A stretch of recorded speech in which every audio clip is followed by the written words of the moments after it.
qui était le groupe des 6 généraux terroristes et exterminateurs du peuple algérien. Larbi Belker, de son vrai nom Joseph Solal Aboulker, israélien et marocain, probablement de mère française et sataniste franc-maçon. Khaled Netzar, israélien de mère française et de grand-père marocain. Lamari, de mère française et de père marocain. Toufik, de père inconnu et de mère algérienne selon certains médias. Abdelmalek Benaïsia, marocain et israélien. Mohamed Touati, probablement israélien et marocain. Tous ils étaient issus du clan d'Oujda comme Ben Bella et Bouteflika. Profitant de l'écroulement de la Fédération russe communiste, ces généraux ont organisé un coup d'État et ont tout d'abord volé les bourses des étudiants puis l'argent de la manne pétrolière pour leur seul enrichissement. Ces généraux ont créé le FI puis les GIA pour diaboliser le peuple algérien et justifier son extermination et le vol de ses richesses. Les janvieristes ne sont rien d'autre qu'une association de malfaiteurs et de terroristes, des crapules, des voleurs et assassins et agents secrets du roi du Maroc. La démission de Chadli Bendjedid, président en fonction de l'Algérie, a eu lieu le 11 janvier 1992. En réalité, ce n'était pas une démission. Chadli avait été menacé de mort par le terroriste sanguinaire et psychopathe Netzar et son chef Belker, agent du Makhzan. La conséquence directe de cette décision est l'annulation des premières élections législatives libres et pluralistes que le régime avait lui-même organisées.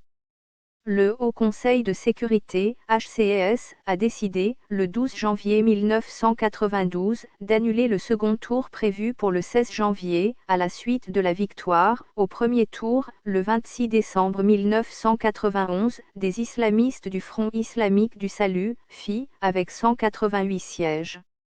Mais les chefs du FI étaient eux-mêmes des agents secrets marocains anciens membres du Front de libération nationale et du clan d'Oujda. Une partie de la classe politique, regroupant des membres du régime et certains partis d'opposition, soutient cette décision tandis que le FI et certains autres opposants voient en elle un coup d'État. Le pays s'enfonce dans une crise profonde, prélude d'une longue décennie de violence, la plus meurtrière de son histoire post-indépendance. Sommes-nous vraiment gouvernés par des Algériens ?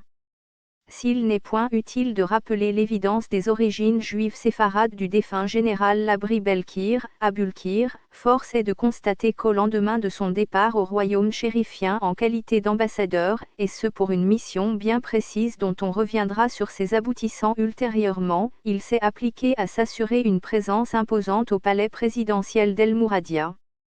Ainsi, et en concertation étroite avec Zeroun Yazid, alors ministre de l'Intérieur, le choix est vite fixé sur Emer Maud, dit Mohamed Mouligandil, cadre du ministère de l'Intérieur. Il a été nommé secrétaire général à l'époque où le portefeuille de l'Intérieur était entre les mains de Hardy.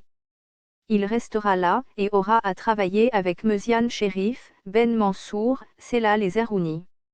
Cette longévité lui a permis de côtoyer plusieurs ministres et des valises devenus entre-temps ministres. Il a une parfaite connaissance des mûresses de l'administration, du sérail et du monde politique. Ce personnage intrigant, qu'on dit natif tantôt de Franda tantôt de Gazaoué, est en fait natif de Meknès au Maroc de parents juifs séfarades. Il obtient la nationalité algérienne en 1972. En 1977, il empoche le diplôme de l'ENA avec ses deux potes, Ouyaya Ahmed et Mohamed Touami, et lors du voyage d'agrément organisé par l'École nationale d'administration la même année, il est approché par les services américains pour le structurer à des fins qui s'avérèrent bénéfiques pour les deux parties. De retour en Algérie, et après quelques exercices pratiques dans le secteur du ministère de l'Intérieur et des collectivités locales, si Larbi Abulkir, chef de cabinet de Chadli Bendjedid, opère un maquillage aux origines de Simoulay et si Amou Touami, Amou El Khali, pour les faire passer pour des natifs de Franda, en somme Ouled Edouard Ouadé, le même patelin, Gandil est affecté comme sous-préfet, chef de daïra, de Sidi Mamed, Wilaya d'Alger et Amou Touami, chef de daïra de Hussein Dey. Pour Abulkir, la collectivité algéroise est prise à main forte, les nouvelles cités de Kopmad des Anassés, de Garidi, sont à la merci du Manitou séfarade et ses deux pupilles chevilles ouvrières. Les citoyens d'Alger se rappellent bien cette période faste où les logements se distribuaient dans les bars et cabarets de la capitale au détriment des plus nécessiteux. Amou Ahmed Touami, de son vrai nom Amou Modkalai Touami, un personnage maléfique de la pire espèce, séfarade de la région de Meknès au Maroc implanté à Tiaret, Franda plus précisément. Depuis son jeune âge, il excelle dans l'art de la dissimulation et l'intrigue. Il raconte à qui veut l'entendre qu'il était Kabyle Zouaouia de l'Oranie, que les histoires qui touchaient son père, Amou El-Khalé et Louarani, escroc notoire et mec à tata adorant ne sont que rumeurs malsaines.